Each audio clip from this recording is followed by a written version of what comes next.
মাস্টারমশাই, আপনি এখানে?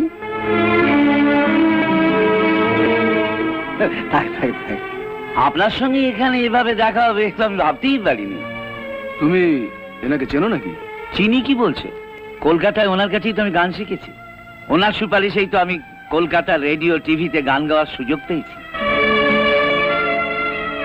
শুনলাম তুমি নাকি রূপাকে গান শেখাচ্ছ, ভালো করে শিখিও, মেয়েটি বড় ভালো গায় জানো। ইনি রূপাকে গান শেখাচ্ছেন মানে? ও ও না না, মানে আমি তোমার বাবাকে বলেছি ব্যাপারটা হচ্ছে কি, মানে এই যে কম্পিটিশনের ব্যাপারগুলো এগুলো এগুলো ঠিক আমি ঠিক বুঝি না। এগুলো কলকাতার যে এক্সপার্ট যারা এরা বুঝতে পারে, বুঝে সেই জন্য আমি। নমস্কার নমস্কার।